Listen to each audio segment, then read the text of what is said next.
How is pain and suffering calculated in a personal injury lawsuit?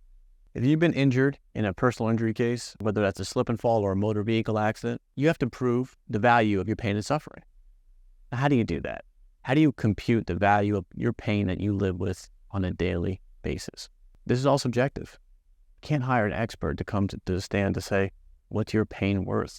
That's an individual thing. So it's crucial to calculate different methods so we can show a jury exactly what you're due for the pain and suffering of the injury you sustained. The first method is a very simple method. It's called the per diem method.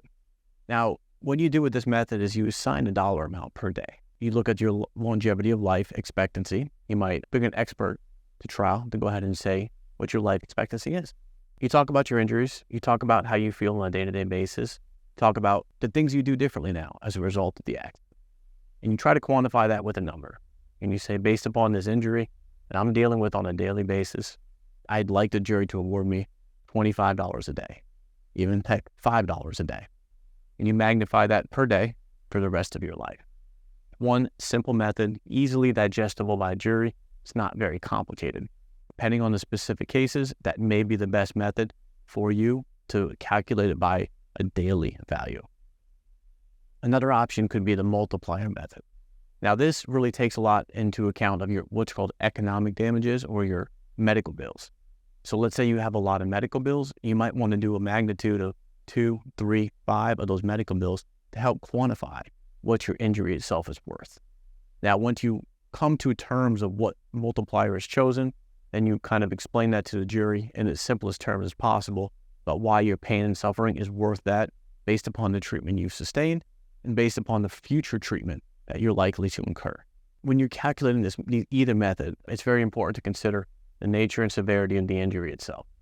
You know, somebody with whiplash who has a soft tissue issue is not going to get the same type of results as someone who may have had injections, who may have had surgical procedures, who may have gone to the hospital right at the scene of the crime. The impact of the accident can be different as well. $500 impact of your car typically is going to be seen as lesser than huge impact to your car, a total loss of your vehicle. So these are huge factors that come into play when we're analyzing the value of your claim. One thing a lot of people kind of forget is the emotional stress as well. It may not rise to the level of PTSD, but there's a lot of things on your plate after an accident. And it can be a lot to handle when you can't reach down and pick up your child without pain, when you can't sit down in your bed or get out of bed without feeling your knee that was injured in that accident. That's a lot, and that's a heavy toll that will always be with you. It is important for a lawyer to understand that. It's important for a lawyer to really know you, get to know you, and get to know how you're living your day-to-day life. That's critical for understanding, because without that, we cannot advocate for you, and we cannot advocate justly for you in front of a jury. If you need help navigating this treacherous water, if you need help consulting with an insurance company, if you have been injured in any type of accident, give me a call. My name is Scott Leaser with the Leaser Law Firm. I'm here to help you, and we're here to get the justice that you deserve.